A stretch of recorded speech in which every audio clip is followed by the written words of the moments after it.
Täna me teeme taas kord siukse täiesti vabastiili episoodi. Me paneme kaamera käima, meil on mõned arutelupunktid ja mingid asjad, kuhu me tahame jõuda, loodetavasti kuhu me ka jõuame, ei tea. Aga täna me räägime elektroonilistest tõukeratastest. Nii nagu ikka, kõik asjad lähevad elektrooniliseks, kaasa arvatud tõukerattad. Mina olen siin ühega nüüd 3 päeva sõitnud, Marko proovis ka mingi hetk ja sinna me kohe jõuame. Aga kui me siin arutasime isekeskis, et millised on need realistlikud kasutusalad, siis me jõudsime sellele punktini, et praegu meie seisukoht on selline. Praegused tõukerattad, elektroonilised siis, on 2 kategoorias. On see viimase kilomeetri asi ja on see täieliku sõidu asi. Ja. Ehk siis asi, millega sa sõidad selle viimase kilomeetri, mis sul on vaja sõita peale mingit teekonda ja asi, millega sa võtad täis teekonna ette. Absoluutselt. Et see, millega sina nüüd sõitnud oled, nädal aega on G-Padi Lightmax, ja. Mille kohta siis Kerti saab lingid ja muu jutu sinna hiljem juurde. Ja see on, ma ütleks, et see on kas siis viimane kilomeeter, võib-olla ideaalsetes tingimustes kuskil laos, mis tihti unustatakse ära, või siis olgem ausad lastele mängu asjaks. Ta on kuigi ta on veidikene ohtlikumoolne, sellepärast, et kui mina sain temaga 20 kilomeetrit tunnis kätte, siis ma usun, et laps, kes kaalub minust näiteks 4 korda vähem, saab sellega ikkagi oluliselt 20 kilomeetrit tunnis kätte, sellepärast, et see on ka suhteliselt koht maksimumkiirus. Ja. Alla mäge tuleb võib-olla natukene kiirem. Ja.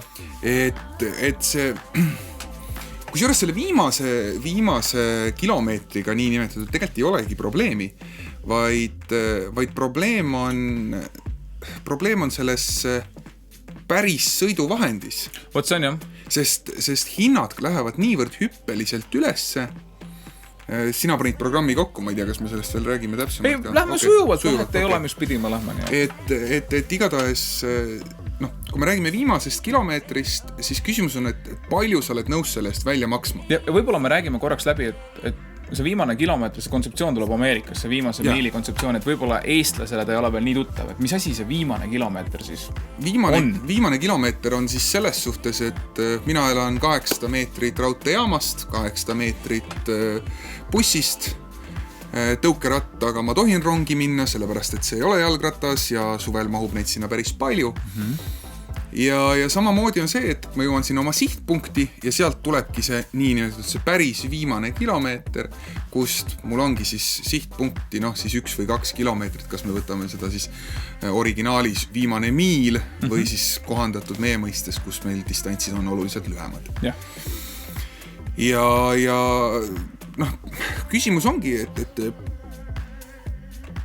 parem kuugata, kus on parem nurk, vasak nurk? Kas me ongi peegelpildis või see ringi? Ei, ühest nendest.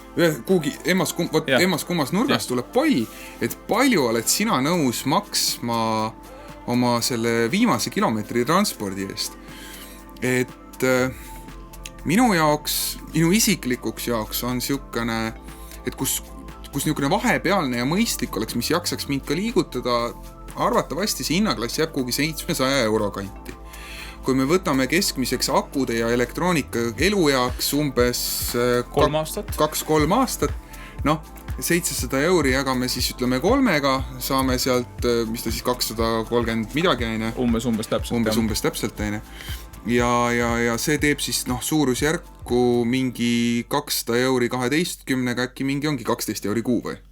Jah, mis on üpris okei, kuigi me peame siin võtma jällegi arutelusse selle, et realistlikult 12 kuud aastas sellega sõita ei saa. Et siis me jagame selle veel 3-ga ja lõpuks jõuame selleni, et sellel on teatud sorti kulu. Olles aktiivne mootorrattur ja ütleme nii, et sõites ka ilmaga, kus et ei ole ideaalne päike, kassil ei ole täpselt õige arv poegi, kuuvalgus ei ole õige nurga alt ja nii edasi, et ma sõidan oluliselt rohkem. Ja ma arvan, et päevadega tuleb ikka mingi siukene, kui 4 kuud tuleb siukest head sõitu kokku, sest eks mingi osa ma pean asju transportima ja autoga liiklema. Ehk siis see sama on, et kui me võtame, et viimane kilomeeter tööpäevadest tähendaks sul 20 tööpäeva kuus, 20 tööpäeva kuus. Mis automaatselt kaotab 10 juba ära, on ju. Jah. Noh, ja kui me räägime sellest, et 4 kuud aastast, see on siis 80 päeva, eks. 80 päeva.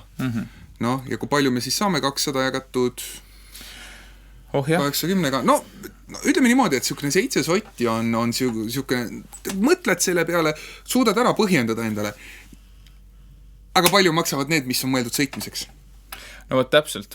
Et siin me jõuamegi selle järgmise asjani, et kui me võtame selle viimase kilomeetri kontseptsiooni kokku, et täpselt see idee ongi selline, et sa elad näiteks Sauel, Sakus või siukses kohas ja sul on, ütleme, rongi peale on iga hommikuselt vaja minna kilomeeter, sa lähed vupsti õppad oma selle sõiduki peale, lähed sõidad rongiga, või sa sõidad sellega rongi peale, võtad selle kaasa, jõuad näiteks Balti jaama ja töötad kesklinnas ja siis vurad sellega õnnelikult kesklinna.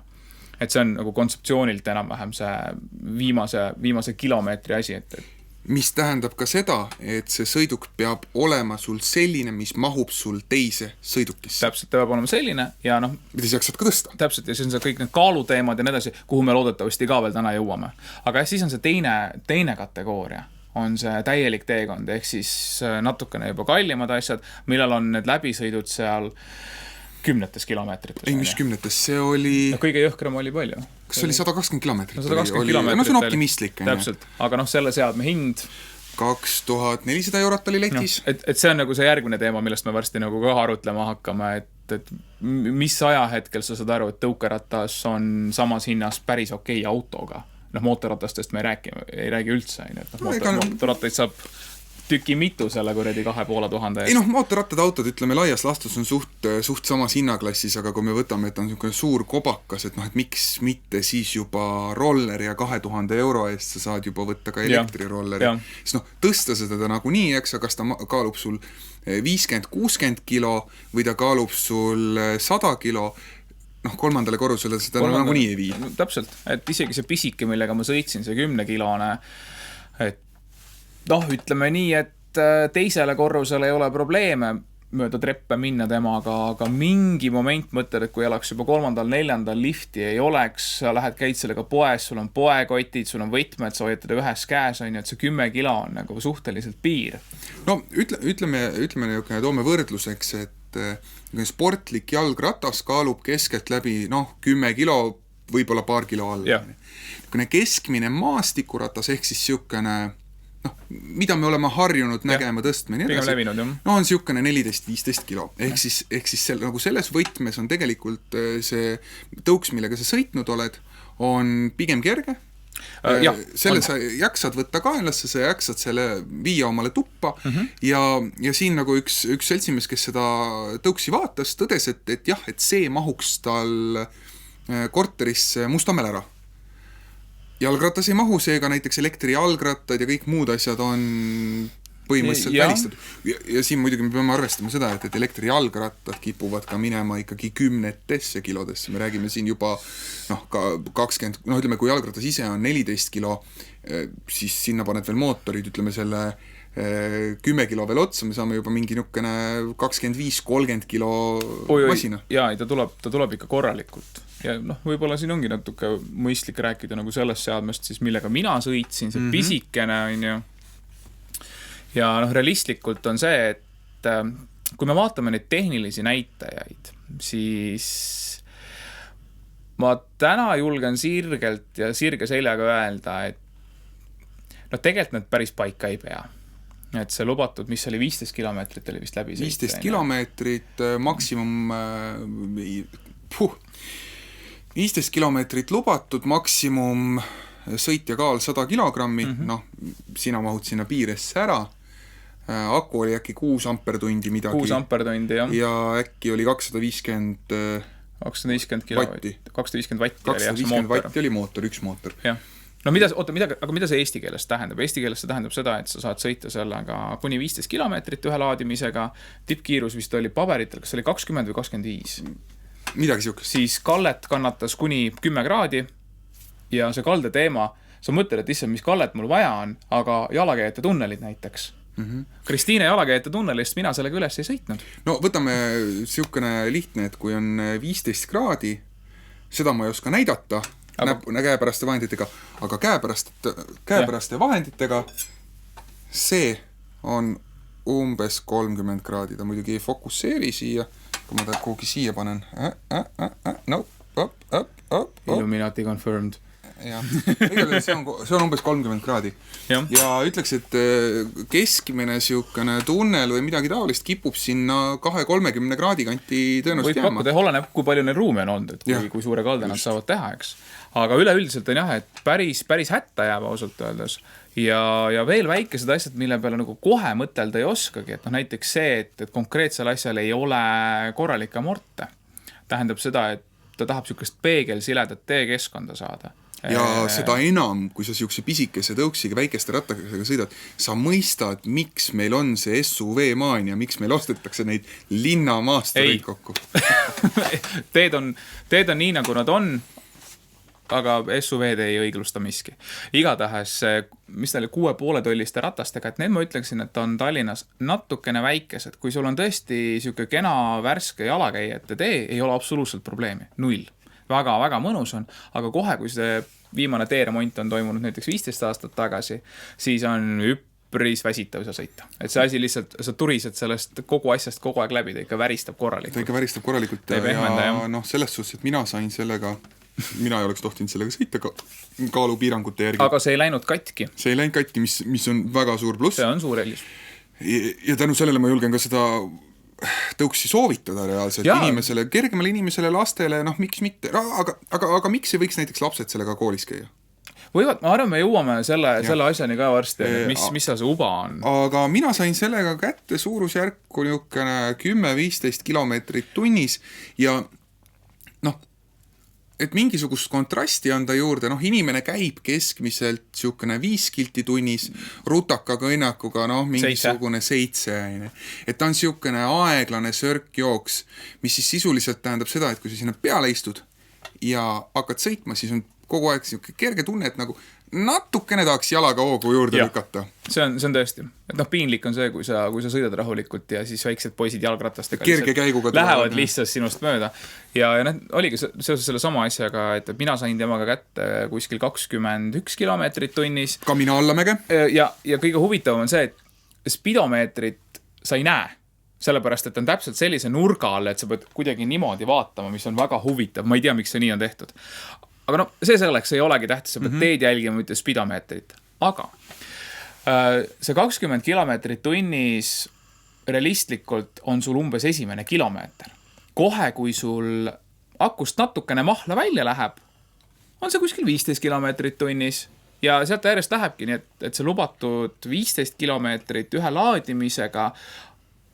Ma arvan, et see on ikka siuke korralik kohmerdamine lõpuks, et ma ei ole julgenud veel kordagi lõpuni sõita teda, et realistlikult ära näha, mis tuletab mulle meelde, et kas see on mingi asi, mida me peaksime testima? Kas me peaksime testima reaalselt nende rataste mingisugused läbisõita, et laeme ta täis ja vaatame kaugele jõuame?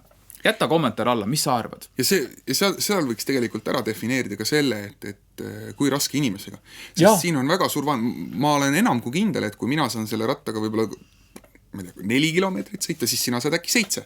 Täpselt, aga lõpuks... Aga muidugi suuremate ratastega on see, et kui see on 120 kilomeetrit, siis see võtab päris palju aega. Seda me võib-olla niimoodi ei testi. Võib-olla 100 on läbi sõidetud ja siis on selge. Jah, saab. Piisav. Väga hea on. Piisav. Nii, aga mis meil siin teemadeks veel on? Et tegelikult selle konkreetse tõuksi puhul võtaks nagu teema kokku. Me tegelikult räägime sellest, räägime nüüd sellest, mida me üldse teeme. Räägime. Me teeme tõukerataste, me teeme kaasas kantavate elektrisõidukite sükest suuremat testi, kus meil on plaanitud sedasi, et me iga nädal vahetame sõiduki välja ja esialgu me oleme välja valinud just tõukerattad. Tahaks proovida kindlasti ka üherattalist. Rula me jätaks pildist välja, nad on väga popid, aga nagu Gert ka ütles, on juba antud tõukeratta diameeter hirmus väike ja võttes nüüd selle rularatta, mis on veel väiksem, siis äärekividest sa temaga normaalselt üles ei lähe ja sellega nagu jaamist rohkem kui asi väärt on. Ehk siis... Ja ta on suur kohmakas ka muidugi.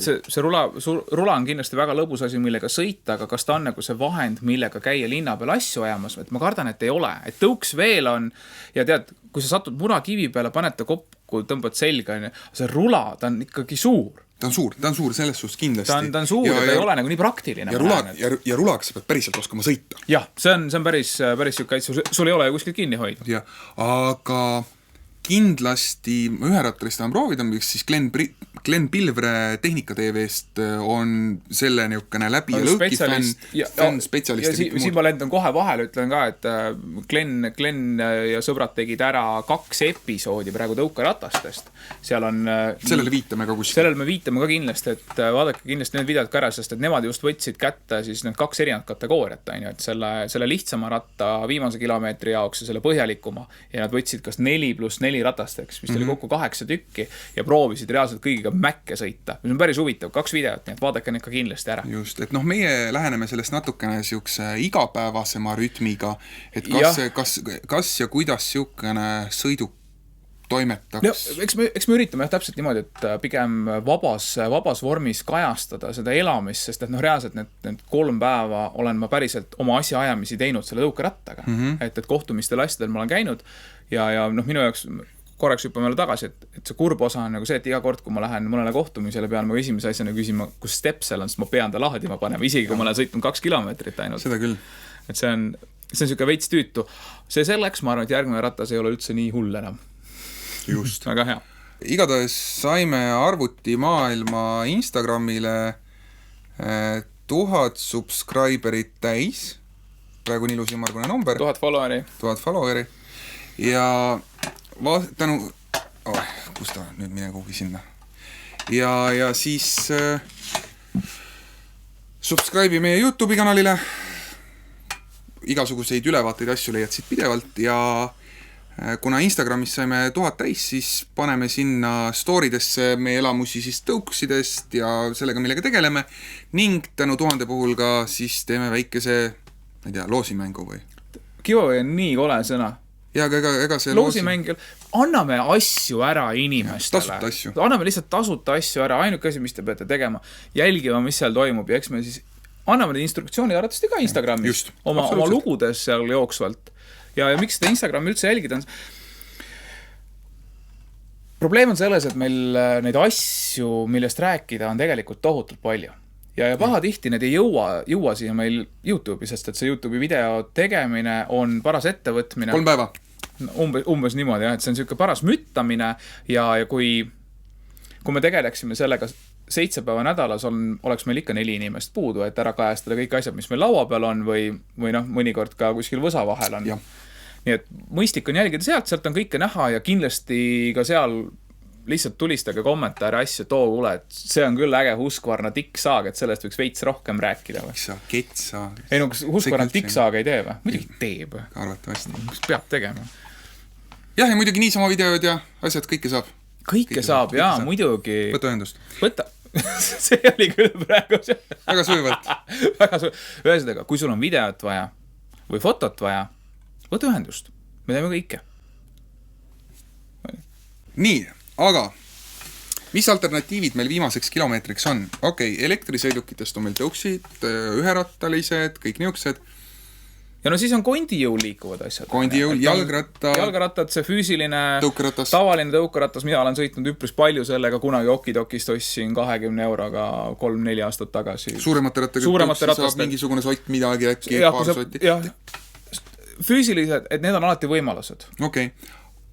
Aga kui ma ei taha sporti teha, kui ma ei taha, mis variandid on? Okei, viimane kilomeeter selge, seal on peamine variant on see, et kas teeb mootor sinu eest tööd või sa lähed siis kondiaurul. Aga kui me lähme sinna tasemesse, et okei, et see 300 tõuks jääb lahjaks, tahaks minna pikemat distantsi, olen kaalult võib-olla natukene rohkem ja tahaks lihtsalt kohale jõuda. Et mis meil variandid on? Auto, selge. Auto tahab Mustamäel parkimiskohta saada, ülevaatust, kindlustust. Nii, aga palju siis niisugune odavam auto koos kõigi niisuguse mudrudega maksma võiks minna? Ma arvan, et auto hindas sa saad kätte odavama 300-400 euro eest. Parkimise... No see on 9 aastaks. Ma ei usu, et sellega... Ma arvan, et aga ikkagi. No okei. Koos kõikide kuludega ütleme 5 sotti, no. Jah, ühekordne investeering aastaks, paned natuke juurde, võib-olla saad 8 aastaks, Ja kui sa võib-olla tõesti põhimõtte pärast ei taha autot, siis sul on mootorratas. mootorratas. sul on mootorratas, mootorrattaga tohid sa parkida kõnniteel. Jah, mootorrattaga on sul hinnatase on samamoodi, nagu sa ütlesid. Suhteliselt sarnane. Sama, sõita saad umbes sama vähe. Aga mootorrattaga sul muidugi tulevad need, et tegelikult vahet ei ole, kes on süüdi. Mootorrattur on alati kannataja. Seega sa peaksid mootorrattaga oskama sõita. Jah. Ja sul on muidugi vaja varustust, kiivrid, kõik see, sa mõned selle kokku, et ütleme, sa lähed seal, ostad tonni eest omale mootorratta, kui sa tahad enam-vähem varustust saada, 5 sotti. Aga kuidas tõukerattaga on? Tõukerattaga on sama nagu tavalise jalgrattaga, nagu rulluiskudega. Ütleme, rulluiskudega sa sõidad ka seal suurusjärku 15-20 kilti tunnis. Jah. Kindlasti nüüd siuksed korralikud rulluisutajad tulevad meile kätega kallale, ütlevad, saadavad pilte sellest, kuidas nad sõidavad 50 kilomeetrit tunnis. Me oleme mõlemad seda teinud korra, aga see ei ole stabiilne. Sa ei sõida stabiilselt 50 kilomeetrit tunnis. Ja samamoodi kaitsmed, kiivrid, kõik siuksed asjad. Et tegelikult me kipume isegi kõige lihtsamate rollerite puhul ära unustama selle, et sa liigud mingi 4-50 kilomeetrit tunnis ja kui sa kukud, no ma olen näinud, mis juhtub tsikliriietega, kui sa 50 pealt kummuli käid ja sama on siis tegelikult kõik jalgrattad, kõik, et tegelikult niisugune elementaarne kaitsevarustus, turvavarustus võiks olla. Okei, et sa võib-olla ei pane omale kõiki neid põlvekaitsme, neid värki-särki. Aga käed võiksid kindlasti olla... sul on ebamugav sõita, aga ütleme, põhiline, mis võiks olla, oleks kiiver. Kiiver kindlasti peab olema. Et ikka lõhkise peaga võib väga kiiresti väga halvasti lõppeda. Ei ole üldse hea täpselt. Et kiiver kindlasti, mingisugused kindalaatsed oleks head, et isegi kui sa peaksid kukkuma, siis sul midagi püüab kinni. Aga sellel on üks asi veel. Jah, palun. Kas sa kannaksid kiivrit tõuksiga? Juhul, kui mul oleks kiiver, siis ma kannaksin. Okei. Lihtsalt, et näidata nagu head eeskuju. Aga minu jaoks on üks see ohutuse faktoritest on veel, kui me sinna juba jõudsime, on üks asi, mida sa teed nagu endale, paned kiivri pähe, võib-olla natuke asjalikumad riided, kõik sellised asjad, aga see teine asi, sa ei ole ju liikluses üksinda. Sinu ümber on mustmiljon muud liikuvat detaili, et kõik need mitusada tuhat autot, mis sul Tallinnas on, pluss pea 500 000 inimest, kes siin elavad ja liiguvad, et elementaarne liikluseeskirja tundmine ei ole mitte siuke soovituslik, vaid ma leian, et see on vajalik. Sa pead tundma, sa pead teadma, kellele sa teed annad, sa pead tundma elementaarses süsteemis liiklust, et sa saaksid aru, kust kohast sul auto võib peale keerata. Ja et sul oleks elementaarselt sisetunne olemas, et milline värav võib lahti tulla. Sest kui sealt laps välja tuleb ja sa selle tõuksiga talle otsa sõidad.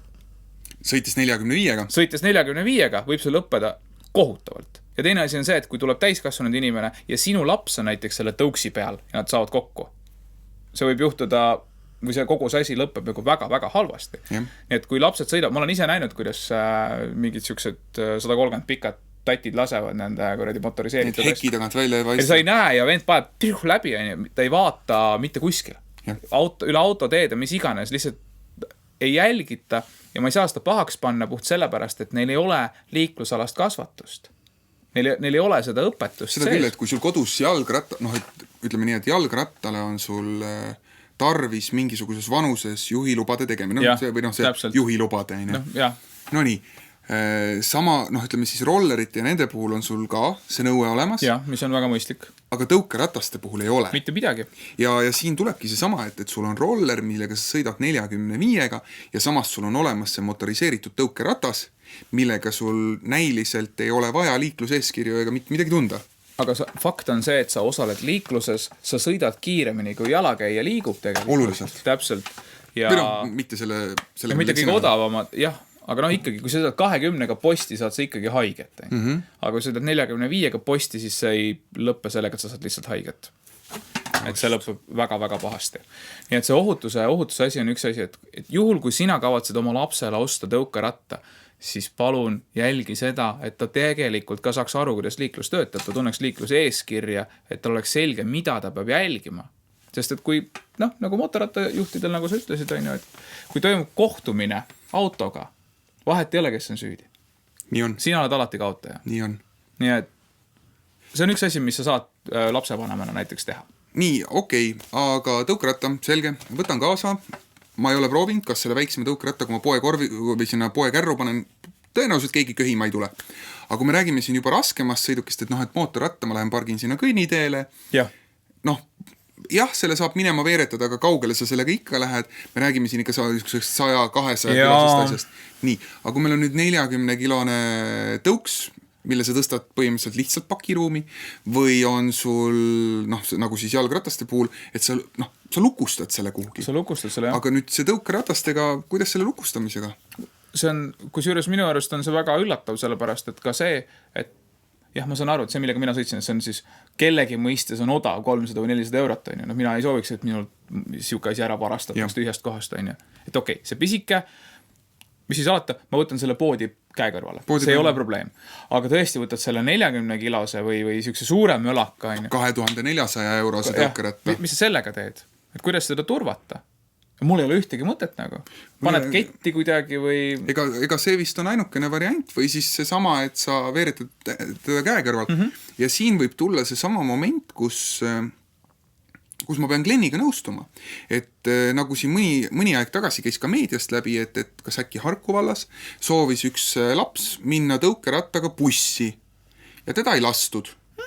Sellepärast, et tõukeratas peaks olema sul kokku pakitud ja pakendatud niimoodi, et ta ei määri. Ühelt poolt aru saada. Just. Ja siis samamoodi on selle suurema tõukerattaga, et põhimõtteliselt kui sa võtad ta käe kõrvale, sa lähed temaga sinna poodi sisse, et kas sulle selle peale vaadatakse viltu või mitte. Tulles nüüd selle üherattalise juurde, see näeb sul välja nagu kohver. Jah, kedagi ei huvita. Mitte keegi ei saa aru, enamus inimesed ei saa aru, millega üldse tegu on. Ta on lihtsalt võib-olla veidi tüütum, küll aga sellel üherattalisel, mida meie nägime, käis sang välja. Ja see oli väga kihtisti ja jalutas sul sisuliselt kõrval. Ja just selle tõttu, et ta püsib ka ise, või ta üritab ennast püsti põsta. Ohutus on olemas, kanna kiivrit, tunne liiklusseadust, sellepärast, et kiirused on suuremad. Varastamisel meil head lahendust ei ole. Hetkel ei ole. Juhul, kui kellelgi on, keegi on näinud mingid väga ägedat ideed selle kohta. Jätta kommentaar alla, me tahaks ka näha, sest et see on küsimus, mis on olnud kõikidel selle valdkonna entusiastide lõhus täna, et mida täpselt teha. Ja selle 2000 eurose, kuna me hetkel teeme niisugust sissejuhatust, me oleme sõitnud kõige odavamaga, me vahetame selle järjest kallima vastu ja siin me oleme rääkinud sellest valulävest, et mis tundub siukene nagu mõistlik, aga ei ole üldse välistatud, et kui ma nüüd selle 2000 eurose tõukerattaga korra ära olen sõitnud, siis tõstan käed üles, ütlen, andke andeks, ma müün oma mootorratta maha. Ja auto ka. Auto ka. Ja ostan selle tõukeratta, et ei ole välistatud. Me proovime, me vaatame. Ja selleks me siin olemegi, et üritada aru saada, kas tegu on mõistliku transpordivahendiga linna ja võib-olla väikelinna oludes. Kusjuures ongi. Ja me saame nagu väga realistlikult aru, mis olukord sellega on, sest et meil on täpselt samasugused küsimused nagu kõigil, seoses selle sama hinnatasemega, et mis ajahetkel on tõesti mõistlikum auto ostas. Ma tegin natuke statistikat täna hommikul ja vaatasin, millistes hinnatasemetes, kui palju on võimalik osta autosid auto24.ee põhjal siis. Ja hinnatase kuni 400 eurot on praegusel hetkel auto24 100 pakkumist, 1000 eurot on circa 600 pakkumist ja kui me jõuame nende kalliste suurte aparaatideni, ehk siis ütleme hinnatase kuni 3000 eurot, 3281 pakkumist on siis auto24. Ja siin on tõesti see, et ütleme see 1000 eurot on juba tegelikult see karm piir, kus sa saad üpris mõistliku auto tegelikult kätte täna. Jah, sellel on lisakulud teatud sorti. Kas näiteks selles, et sul ei ole võib-olla täismõõdus põrandat? Täpselt. Et sul, jah, kõik need hädad on ju ja seal need jooksvad kulud on võib-olla autol ka natukene suuremad, tegelikult päris palju suuremad, eks. Plus see eeldab juhilube, aga juhiload võiksid nagu nii olla, kui sa liikluses tegelikult osaled, eks. Ja, või ütleme, et juhiload võib-olla ei peaks olema, aga sa võiksid olla liiklusest teadlik ja kui sa ei ole võimeline neid saama, siis tõenäoliselt sa ei peaks ka jalgrattaga sõitma. Ühistransport Tallinnas töötab väga hästi. Väga hästi. Et põhimõtteliselt on see, et kui Eesti autoregistri keskus keeldub sulle juhilubasid andmast, siis sõida bussiga. Mina sõidan bussiga. Ära sõida jalgrattaga, sa oled ohtlik. Ja, mina sõidan väga palju bussiga, mulle väga meeldib. Mul on load ka, aga mulle meeldib ikkagi bussiga sõita samamoodi. Aga kui sa ei ole proovinud lubasid saada, no siis sa võid rattaga sõita, sest keegi pole öelnud, et sa ei oska sõita. Keegi ei ütle, et sa ei oska. Just. Aga see debatt on tõesti, et kas osta endale tegelikult siuke enamus inimeste jaoks, oleme ausalt, see on lõbusõiduk. Et kui palju reaalselt inimesed saavad seda asja praktiliselt kasutada. Sest Eestis need distantsid asjad on veel väikesed ja ütleme 3000 eurot tõukeratta eest. Praegusel hetkel niimoodi puusalt tundub lihtsalt totter. Ma ei saa mitte midagi parata. Ära ole vaene. Tead, asi ei ole isegi selles. Asi on lihtsalt selles, et see tundub totter. Sa räägid nagu vaene inimene. Eestis on kõik vaesed. Nii, aga võtame kokku. Ega me siin pikka juttu ei ole, et oleme nädala jagu proovinud. Oleme. Senimaani tundub okei. Tegelikult ta on lõbus, ta on äge ja ma näen sellel, ma lähen nii vastuollu ühelt poolt, ma näen sellel praktilisi asju, kas see on midagi, ilma milleta sa saad elada? Jah, see on täpselt samamoodi. Enamus inimesed saavad ka ilma sõiduautot elada. Et võib öelda, et see on natuke ikkagi süke luksustoode, eks. On. Mugavustoode. Ja need päevad on olnud väga lõbusad, mulle väga meeldib ja ma näen tegelikult sellel asjal sükest mõistlikku suuremat tulevikku, kus võib-olla seda infrastruktuuri, ütleme näiteks jalakäijate teede osas tekib Tallinnasse järjest rohkem, Tallinn muutub järjest kitsamaks autojuhtidele ja linnasiseses liikumises. Tead, kilomeeter 2, võib-olla 3 või 4, mõistliku ilmaga on väga asjalik valik, mida teha. Või kui sul isegi 20-30 kilomeetrit see suudab sõita, miks mitte näiteks Sakust või Sauelt käia Tallinnas. Jah, et jälgida, et kuidas teed on, kas tulevad kerad kõnniteed, et kõik. Ja see moment, kui ei tule, klapid kokku, astud rongi ja oled sutsaki tagas. Ja sind ei kõiguta see, et jalgratast sinna ei mahu näiteks. Jah, et sa... on käekott. Käekott, jah, rongidesse tohib. Aga ootame igatahes väga põnevusega seda niisugust tõsisemalt võetamamat niisugust nagu päris sõidukit. Jah, absoluutselt. Mis peaks siis tulema järgmine nädal, millest me kindlasti teeme lühikesi kokkuvõtteid ka oma Instagrami teeme kindlasti storisse. Ja võib-olla võtame jälle niimoodi, istume maha ja teeme vahekokkuvõtte võib-olla ka siin, on ju. Me ei tea, me pead jalga ega muid asju panti ei pane selles osas. Just. Ja siis eks me üritamegi leida seda, et kas elektrisõiduk on mõistlik valik näiteks mingite muude rollerite ja sükste asjade vahel. Ja, aga see peaks kogu meie sükse ingliskeelse sõna nagu rant ilusti ära katma ja võtame siis, anname kerge ülevaate, et mis meid veel ees ootab. Jah, nii. Tulemus on siis siukene tore asi, et me võtame testi 2 kõige odavamat hübriidkaamerat. Täiskaader hübriidkaamerat ja me teeme seda võistluse vormis. Jah. Meil on üks teine videograaf ja meil on meie enda oma ja vaatame, kes teeb sellest kõige ägedama video, kes saab sealt paremad pildid ja nii edasi. Ja me ei avalikusta isegi seda, et millise kaameraga see tehtud on ja kes selle tegi. Täpselt me paneme lihtsalt 2 videot ülesse. Me detailid veel lepime kokku, et kui pikad need tulevad, me üritame need sama pikaks teha ja võib-olla veel väiksed asjad. Me paneme need ülesse ja see, kes võidab, selle otsustad sina. Jah, seega jälgi meie kanaleid, me paneme kindlasti selle küsimuse sinna ülesse, et kumba sa eelistad ja siis teeme sellest juba kokkuvõtte video ja tõenäoliselt järjekordselt kõigi vahel, kes valikus midagi teevad, loosime miskit välja. Kindlasti. Et ka teil oleks motivatsiooni meile oma sisendit anda. Täpselt. Ja meil on siin veel eelnevast ajast on paar giveaway asja varsti vaja ära teha. Jah. Me võib-olla kasutame maagiliselt ka ära seda Instagrami maagiat ja need, kes on eelnevates videotes siin näiteks osalenud meie loosides, me võib-olla anname lausa Instagrami vahetusel nendele inimestele ära, nii et kõik, kes te olete kommenteerinud ja lootnud midagi võita, jälgige ka meie Instagrami, sest me hakkame arvatavasti võrdlemisi palju seal neid selliseid giveaway'sid tegema. See on lihtsam, jah. Et videote planeerimisega on nii nagu on, eks me üritame ikka planeerida, aga mõnikord ei jõua seadmel õigel ajal ja mõnikord võetakse tund aega enne salvestusseada üldse käest ära. Pole midagi parata sinna. Aga jälgige meie Instagrami, vaadake Facebooki, visake meile subscribe nupule näiteks väike siuke klikk kui veel ei ole teinud. Seal on see kelluke kõrval, seda võiks vajutada. Sest ilma kellukeseta see teavitusi tegelikult ei saa. Täpselt. Alla kindlasti andke meile kommentaare, andke meile just ideid nende näiteks elektriliste sõidukite osas. Mida testida? Mida testida, mis sina isiklikult arvad, kõik muud asjad, ei ole olemas rumalaid küsimusi. Et lihtsalt küsi, mis sind huvitab ja me üritame sellele vastata. Nii on. Tarbi targalt, ära herneid ninna tappi. Eriti palju. Muidu võib